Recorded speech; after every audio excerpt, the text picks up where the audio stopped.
ओम।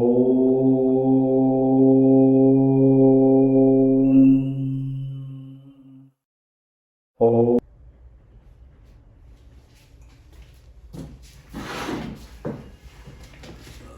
नमस्कार। आपका स्वागत है हमारे चैनल में। अभी हम लोगों ने पीछे गोचर पढ़ा था। अभी मैंने सोचा कि कुछ नए टॉपिक पे बात करी जाए।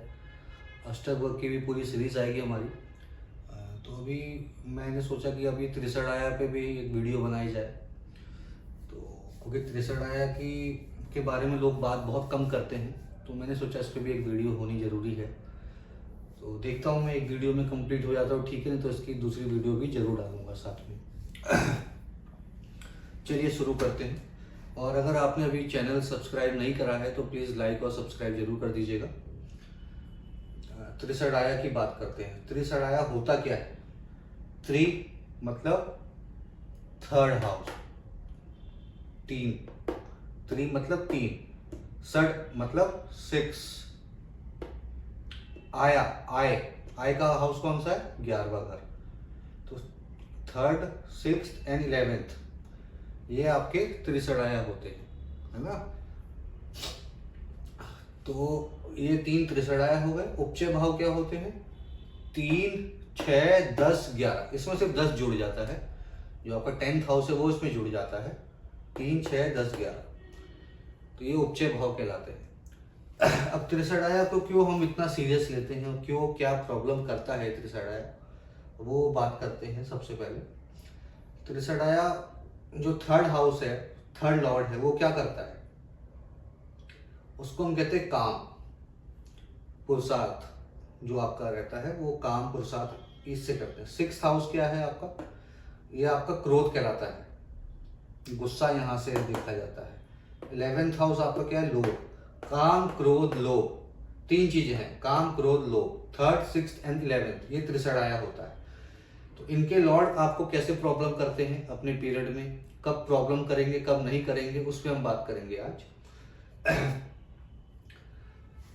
देखिए, अगर ये जो त्रिसठ आया लॉर्ड जो है, अगर आप ये अपने उपचय भाव में बैठ जाए, 3, 6, 10, 11 में बैठ जाए, तब ये आपको उतना प्रॉब्लम नहीं करेंगे, बल्कि आपको ठीक ठाक रिजल्ट देंगे। पर प्रॉब्लम करते क्या है? सबसे पहली बात तो ये आती है कि ये प्रॉब्लम क्या करते हैं, क्या प्रॉब्लम क्रिएट करते हैं त्रिसठ आया लॉर्ड अपने पीरियड के अंदर, अपनी दशा के अंदर। सबसे पहले ये लोग क्या करते हैं, ये जब इसका पीरियड आता है तो सबसे पहले जो आपका पर्सनल लाइफ है उसको डिस्ट्रॉय कर देते हैं। उसमें क्या डिस्ट्रॉय करते हैं? सबसे पहले ये आपका रिलेशन को डिस्ट्रॉय करते हैं, और उसके बाद ये हेल्थ की बात करते हैं, हेल्थ को भी डिस्ट्रॉय करते हैं। तो फर्स्ट ऑफ ऑल मैंने क्या बताया, ये पर्सनल लाइफ को डिस्ट्रॉय कर देते हैं अपने पीरियड के अंदर। सेकंड मैंने बताया कि ये आपका पर्सनल रिलेशन जो होते हैं उसको डिस्ट्रॉय करते हैं। थर्ड मैंने आपको बताया कि ये आपका हेल्थ को भी डिस्ट्रॉय करते हैं, हेल्थ पे भी इम्पैक्ट डाल सकते हैं, ठीक है ना। तो ये हो गया। अब हम मारक की भी बात कर लेते हैं, मारक भाव क्या होते हैं। सेकंड और 7th हाउस वो आपके मारक भाव कहलाते हैं। तो मारक भाव का क्या काम होता है? मारक भाव की जब दशा आती है तो सबसे पहले हेल्थ पे इम्पैक्ट करते हैं, क्योंकि मारक का मतलब आपको समझ ही आ रहा होगा कि हाँ, मृत्यु तुल्य कष्ट देते हैं वो अपने पीरियड के अंदर, और वो हेल्थ रिलेटेड होते हैं।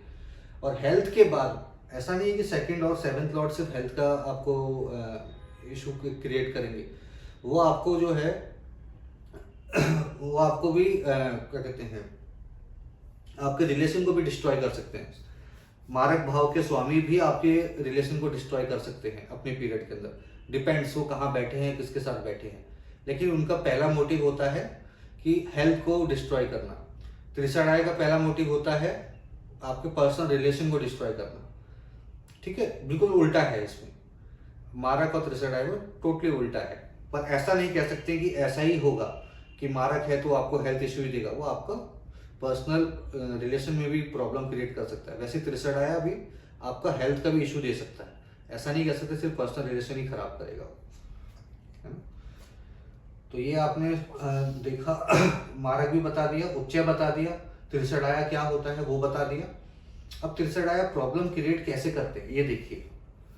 For example, third third Lord और 6th लॉर्ड कहीं पे जाके बैठ जाए। ये तो मैंने अभी मेष लगनी कुंडली ली है, तो थर्ड और सिक्स आपका सिर्फ बुध ही बनता है।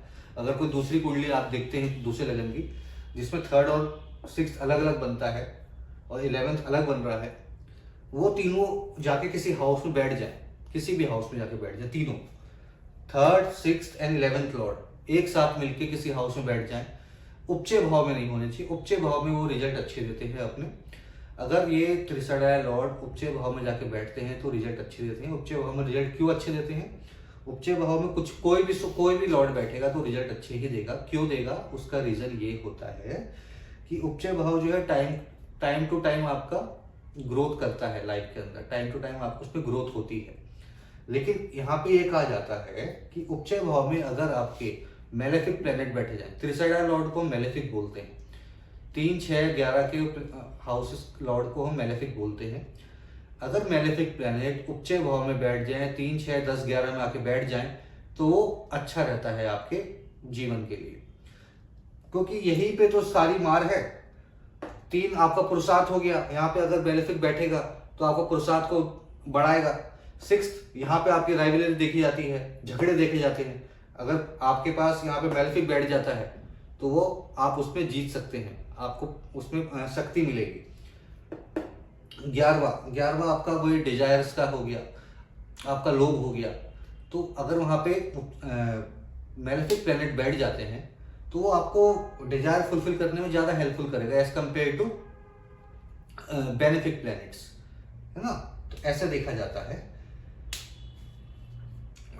सबसे ज्यादा मेलेफिक कौन होता है? 3, 6, 11 इनमें से सबसे ज्यादा मेलेफिक कौन होता है? सबसे ज्यादा मेलेफिक जो होता है वो 11th लॉर्ड होता है, सबसे ज्यादा मेलेफिक। उसके बाद पहले नंबर पे ये, उसके बाद दूसरे नंबर पे 6th लॉर्ड, और सबसे कम मेलेफिक होता है 3rd लॉर्ड। पहले नंबर पे आता है 11th लॉर्ड, सबसे ज्यादा जो मेलेफिक देखा जाता है। फिर दूसरे नंबर पे 6th लॉर्ड, तीसरे नंबर पे 3rd लॉर्ड, जो सबसे कम मेलेफिक होता है। और अगर हम मारक भाव की बात करते हैं तो सबसे ज्यादा मेलेफिक कौन होता है? सबसे ज्यादा मेलेफिक होता है 2nd लॉर्ड, उसके बाद मेलेफिक होता है आपका 7th लॉर्ड। ऐसे देखा जाता है कि कौन ज्यादा कौन कम, तो वो यहां से देखा जाता है। सबसे शुभ भाव कौन से होते हैं? सबसे शुभ लॉर्ड कौन से होते हैं? 1, 5, 9। 1, 5, 9 के स्वामी सबसे ज्यादा शुभ माने जाते हैं। 1, 5, 9 के स्वामी सबसे ज्यादा शुभ माने जाते हैं। ठीक है, ये आपको ऐसे देखना है। कुंडली जब एनालिसिस करते हैं आप, तो आपको कोई बोलता है या आपने कहीं पढ़ा है कि शुभ ग्रहों को देखो, शुभ ग्रह कौन से होते हैं, ये थोड़ा ना कि आपका शुक्र हो गया, चंद्रमा हो गया, गुरु हो गया, बुध हो गया। ठीक है, वो नैसर्गिक शुभ है।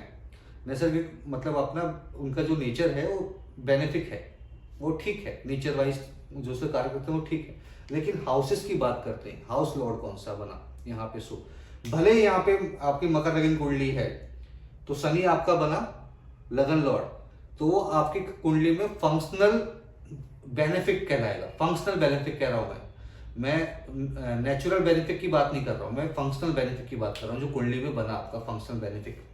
अगर यहाँ पे 10 नंबर राशि होती तो आपका शनि जो होता, शनि आपका फंक्शनल बेनिफिक प्लेनेट कहलाता। ठीक है, तो यहाँ पे कौन कौन से फंक्शनल बेनिफिक हुए? आपका मंगल हुआ, आपका सूर्य हुआ और आपका जुपिटर हुआ। मंगल, सूर्य, जुपिटर, ये आपके फंक्शनल बेनिफिक प्लेनेट कहलाएंगे यहाँ पे। ठीक है ना। तो ये देख, सबसे शुभ जो होते हैं 1, 5, 9 के लॉर्ड होते हैं। उसके बाद 1, 5, 9 के बाद कौन शुभ मान जाता है? उसके बाद आपके केंद्र के स्वामी मान जाते हैं 1, 4, 7, 10। और उसके बाद मेलेफिक कौन कौन से होते हैं? त्रिसराय लॉर्ड मेलेफिक कहलाते हैं। ठीक है। आपका जो 2nd लॉर्ड होता है, 8th लॉर्ड होता है और 12th लॉर्ड होता है, ये कौन है?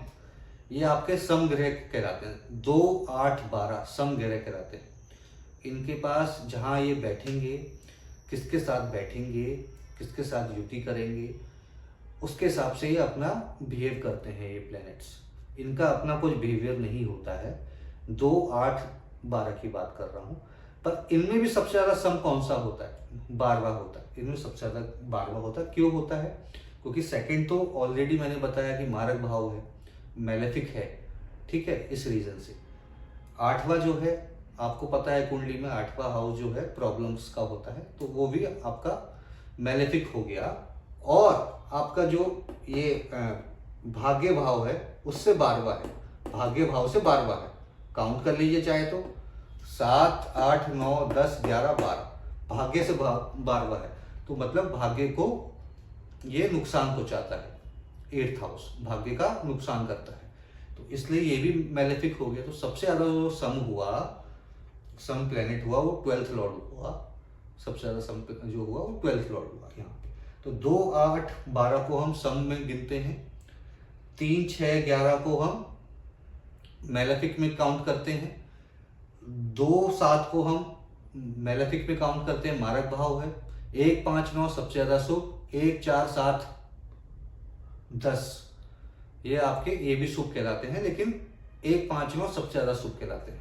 उसके बाद 1, 4, 7, 10 की बात आती है। ठीक है, तो कुंडली को एनालिसिस करने का तरीका आपको पता चल गया कि कौन से शुभ ग्रह हैं कौन से अशुभ ग्रह हैं, ये पता चल गया आपको इसके अंदर। अब हम आगे बात करते हैं, क्योंकि ये बताना जरूरी था। अगर मैं बेस नहीं बताता, मैं सीधा चालू कर देता, तो फिर कुछ भी ऊपर सब कुछ ऊपर से चला जाता। तो इसलिए मैंने बेस बताया कि कुंडली को एनालिसिस कैसे करा जाता है, कैसे आप देखते हैं, तो वो मैंने आपको बेस बताया यहाँ पे। ये कहाँ पे अच्छे रिजल्ट देंगे त्रिसैड लॉर्ड, जो त्रिसैडाया लॉर्ड हैं वो रिजल्ट कहाँ पे अच्छे देते हैं और कहाँ पे बुरे देते हैं और कहाँ पे वर्स्ट देते हैं, वो आपको देखना बहुत जरूरी है। उनकी पोजीशन देखनी बहुत जरूरी है। आप इनको इग्नोर नहीं कर सकते कुंडली एनालिसिस करते टाइम। अगर आपने इसको इग्नोर करा तो आपका एनालिसिस गलत हो सकता है। कई बार तुक्का लग जाए, ठीक हो जाए, लेकिन मैक्सिमम टाइम वो गलत ही होगा। कहां पे अच्छे रिजल्ट देंगे? अगर ये उपचय भाव में बैठे हुए हैं, यहाँ के प्लेनेट अगर यहीं बैठे हुए हैं उपचय भाव में, 10 भी आ जाता है उपचय में, वहीं बैठे हैं, तो वो रिजल्ट अच्छे देते हैं, वो रिजल्ट अच्छे देते हैं, आपको नुकसान नहीं पहुंचाते। अगर वो वहां नहीं बैठे तो नुकसान पहुंचाएंगे, उस पर भी अभी आएंगे कहाँ पे बेड पोजीशन होती है। और अगर ये आपके 1, 5, 9 के लॉर्ड के साथ बैठ जाए तो ये अच्छे हो जाते हैं। भले ही कहीं पे बैठे पूरी कुंडली में 1 से 12 हाउस कहीं पे बैठ जाए, लेकिन 1, 5 या 9, 1, 5 या 9 या तीनों के साथ बैठ जाए तो बहुत अच्छा है, के साथ बैठ जाए तो ये अपने पीरियड में रिजल्ट बहुत अच्छे देते हैं। ठीक है ना, तो ये 2 कंडीशन है जहां पे रिजल्ट बहुत अच्छे देते हैं। खराब रिजल्ट कहां देते हैं? अगर ये उपचय भाव के नहीं बैठे, 3, 6, 10, 11 पे नहीं बैठे, कहीं और बैठे हुए, और साथ में 1, 5, 9 के साथ भी नहीं है, ये 3, 6, 10, 11 में नहीं बैठे और 1, 5, 9 के स्वामी के साथ भी नहीं बैठे हैं, तो ये अपने पीरियड में आपको बहुत ज्यादा ट्रबल दे सकते हैं, आपकी पर्सनल लाइफ को डिस्ट्रॉय कर सकते हैं। ठीक है, ये मैंने लिखा है, इसमें एक पॉइंट लिखना भूल गया कि अगर ये 1, 5, 9 के साथ नहीं बैठे हैं और उपचय भाव में भी नहीं बैठे हैं, तो अपने पीरियड में ये आपको सीवियर ट्रबल देंगे।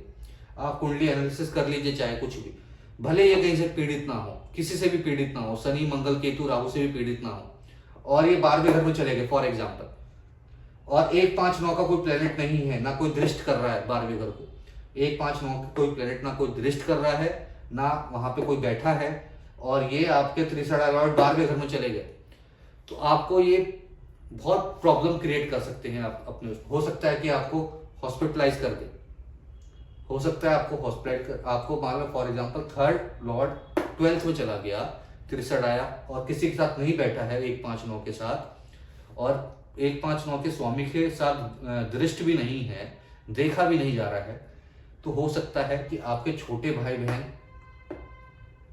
को ये हॉस्पिटलाइज कर दे या आपको हॉस्पिटलाइज कर दे, कुछ भी हो सकता है, क्या सिचुएशन बनती है, डिपेंड्स।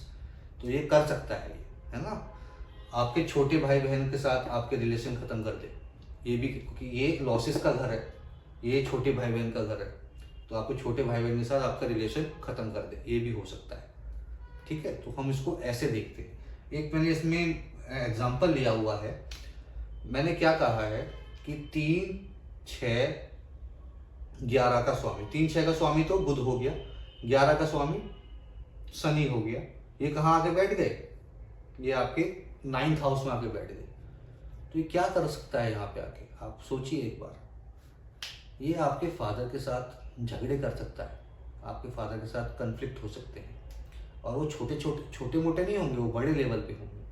हो सकता है कि फादर के साथ प्रॉपर्टी के रिलेटेड झगड़ा हो गया। मैं एग्जांपल दे रहा हूँ, यहाँ पे 4th हाउस से कोई रिलेशन नहीं बन रहा है, मैं बस एग्जांपल लेके बता रहा हूँ कि झगड़े कुछ भी हो सकते हैं, और वो मेजर झगड़े हो सकते हैं। हो सकता है कि आप अपने फादर से भी अलग हो जाएं, दूर जाके रहने लग जाएं, कुछ भी हो सकता है। यही चीज़ अगर 7th हाउस में आ जाए, मर्क्यूरी एंड सैटर्न 7th में आ जाए, तो आपको क्या करेगा? आपकी मैरिड लाइफ को ख़त्म कर देगा, खराब कर देगा। अपने पीरियड के अंदर तो ये आपको इतना प्रॉब्लम करेगा। इवन ये भी हो सकता है, बोलना नहीं चाहिए लेकिन फिर भी, काम, क्रोध, लोभ यहाँ आके बैठ गया।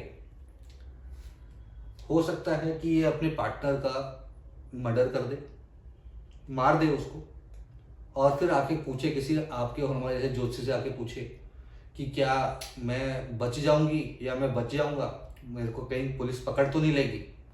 तो वो ऐसे लोग होते हैं, वो ऐसे लोग होते हैं जो तीनों लॉर्ड एक साथ आके बैठ जाए, शुभ प्लेनेट के साथ ना हो और उपचय भाव में ना हो, तो वो लोग ऐसे होते हैं। वो चीज़, ये सब चीज़, वो सब उनके दिमाग में चलता रहता है। इवन यहाँ पे वो ये भी कह सकते हैं, उसके जो पार्टनर होगा वो बहुत लोभी हो सकता है। वो ये कह सकता है कि भाई जो दूसरे का बच्चा है वो दूसरे स्कूल, इतने बड़े स्कूल में जा रहा है, मेरे बच्चे को भी इतने बड़े स्कूल में डालो। भले ही उसके जो हस्बैंड है उसके पास उतनी अर्निंग नहीं है, पर उसको समझ, वो कितना भी समझा ले वो समझेगी ही नहीं, है ना। मैं एग्जांपल, फॉर एग्जांपल ये मेल चार्ट है, उसकी लेडी का यहाँ पे 11th लॉर्ड यहाँ आ गया, 6th लॉर्ड भी यहाँ आ गया, 3rd लॉर्ड भी यहाँ आ गया, तो क्या होगा? झगड़े कैसे होंगे? आप ही देखिए, मैरिड लाइफ में झगड़े कैसे होंगे? झगड़े ऐसे होंगे कि वो कोई डिमांड करेगी, कोई लालच उसके मन में उत्पन्न होगा, कोई भी लालच हो सकता है, बच्चे से रिलेटेड, किसी चीज़ से रिलेटेड। मैंने जैसे बच्चे का एग्जांपल लिया कि दूसरे का बच्चा बड़े स्कूल में जा रहा है, तो हमारे बच्चे को बड़े स्कूल में डालो। वो कहता है हस्बैंड, नहीं मेरे पास तो उतनी अर्निंग है ही नहीं, मैं नहीं कर सकता, तो तुम दूसरा कुछ काम भी पकड़ लो साथ में। अरे मैं तो भाई दिन भर काम करता हूँ, अब मैं रात को आके कहाँ से काम करूँ? मेरे बस की नहीं है, मेरी अर्निंग इतनी है, मैं उसी स्कूल में पढ़ा सकता हूँ, बड़े स्कूल में नहीं डाल सकता। लोभ आया, वो नहीं माना, तो फिर क्या होगा? क्रोध आएगा, कंफ्लिक्ट हो गया अपने हस्बैंड के साथ, लड़ाई झगड़े भी हो सकते हैं, हो क्या सकते हैं, होंगे ही। काम पुरुषार्थ भी उसमें आ गया, तो लड़ाई झगड़े मारपीट में भी बदल सकते हैं, है ना। ऐसे होता है। तो मैंने कहा, और ये भी हो सकता है कि वो अपने हस्बैंड का मर्डर कर दे और फिर हम लोगों से आके पूछे क्या हमको पुलिस तो नहीं पकड़ेगी, तो ये भी एक हो सकता है। मैंने बताया कि यहाँ गया तो पिता से झगड़े हुए। 63 आया लॉर्ड का पहला मोटिव है रिलेशन को डिस्ट्रॉय करना, उसके बाद हेल्थ को डिस्ट्रॉय करना। तो यहाँ गया तो उसने पार्टनर के साथ रिलेशन डिस्ट्रॉय कर दिए। यहाँ जाएगा तो मदर के साथ रिलेशन डिस्ट्रॉय कर देगा। हो सकता है मदर के साथ प्रॉपर्टी के रिलेटेड झगड़ा हो जाए। मैं यहाँ पे तो एग्जांपल लिया था, पिता के साथ झगड़ा होगा ही होगा, रीजन कुछ भी हो सकता है, लेकिन यहाँ तो प्रॉपर्टी का घर है, सब कुछ है। हो सकता है मदर से प्रॉपर्टी के लिए झगड़ा हो जाए, और वो झगड़ा इतना बढ़ जाए कि अपना मोहल्ले वाले भी देखे कि भाई झगड़ा हो गया। तो वो ऐसे लोग होते हैं, है ना। तो वो प्लेसमेंट देखना बहुत जरूरी है अपने चार्ट के अंदर। और मैंने कहा कि वर्स्ट कंडीशन कब होगी? वर्स्ट कंडीशन मैंने आपको बताया, अभी बताया नहीं, अब बताता हूँ, सॉरी। मैंने ये आपको बताना चाह रहा हूँ कि अगर आपके 63 आया लॉर्ड 8वें घर के स्वामी के साथ मिल जाए, 8वें घर के स्वामी के साथ मिल जाए, तब वो अपने रिजल्ट खराब करेंगे। क्योंकि 8वें घर का हमने बताया है कि वो भाग्य को नरेट करता है, भाग्य को खत्म करता है। 8वें घर के स्वामी के साथ मिल जाए 3, 6, 11 के लॉर्ड, तो वो खत्म करते हैं। या वो नहीं हो, मारक भाव के स्वामी के साथ युति कर लें। 63 आए लॉर्ड मारक भाव के स्वामी के साथ युति कर लें, तो आपको जीवन में कष्ट ही कष्ट मिलने वाला है। तो वैसी कुंडली को हम कहते हैं कि कुंडली ज़्यादा अच्छी नहीं है। क्योंकि देखिए, कोई भी चीज़ खराब नहीं होती, कोई भी चीज़ अच्छी नहीं होती, बस उसको अलाइन करने की बात होती है कि आप उसको कैसे अलाइन कर पाते हैं। कुछ लोग कर पाते हैं क्योंकि वो कुंडली में वैसा योग होता है कि वो कर पाए, कुछ लोग नहीं कर पाते हैं, अलाइन नहीं कर पाते और जिंदगी भर समस्या के साथ घिरे रहते हैं। पहला पॉइंट मैंने बताया कि वर्स्ट केस क्या होगा, त्रिसड़ाया लॉर्ड आपके मारक स्वामी के साथ बैठ जाएं कहीं पे भी तो वो आपको प्रॉब्लम करेगा, उनकी युति प्रॉब्लम करेगी। इन दोनों की युति अगर 8वें घर के स्वामी के साथ भी हो जाए, मतलब 3 चीज मिल गई, त्रिसड़ाया, मारक और 8th हाउस, ये तीनों के साथ आपस में युति हो गई तो वो वर्स्ट केस होता है। उसमें कुछ नहीं कर सकते हम लोग, उसकी पत्रिका हाथ में वापस दे दीजिए, बोलिए कि हम कुछ कर नहीं पाएंगे आपकी हेल्प। कितना भी आप अलाइन करने की कोशिश कर लीजिए, अलाइन करना बहुत ज़्यादा मुश्किल है। भगवान ने चाहा तो सब कुछ हो सकता है, भगवान ने ही पैदा करा है, भगवान ही सब कुछ चाह सकते हैं, भगवान ने चाहा तो सब कुछ हो सकता है, लेकिन वो अपने हाथ में नहीं रहता है। उसको अलाइन करना बहुत ज़्यादा मुश्किल है, इनको अलाइन करना। ये आपकी त्रिसड़ाया की युति 8वें घर के साथ और मारक स्वामी के साथ हो जाए कहीं पे भी जाके तो वर्स्ट केस कहलाता है। वो फिर अपना जो त्रिसड़ाया का जो आपको जो मैंने बताया ना कि जो बेकार रिजल्ट मिलने वाले हैं या कितने बेकार, तो कितने बेकार उस कुंडली में आप देखिएगा। अगर कोई पत्रिका आपके हाथ में ऐसी आती है तो आप देखिएगा जातक की कंडीशन क्या होगी, कितने बेकार रिजल्ट मिलते हैं उसको, तो वो उसी वर्स्ट केस में मिलते हैं, है ना। तो त्रिसड़ाया को हम लोग ऐसे देखा जाता है और मेरे हिसाब से आई थिंक मैंने सब कुछ कवर करा है। फिर भी मुझे लगता है कि कुछ छूटा है, मैं देख लूँगा तो देन मैं नेक्स्ट वीडियो में कवर कर लूँगा उसको, अगर ज़रूरत पड़ी नेक्स्ट वीडियो बनाने की तो। ठीक है, चलिए आज के लिए धन्यवाद। और हमारा चैनल आप प्लीज़ सब्सक्राइब करिए, लाइक करिए, है ना, इससे ही हमको मोटिवेशन मिलेगा ताकि हम और वीडियो डाल सकें। चलिए आप सबका धन्यवाद, शुभ रात्रि।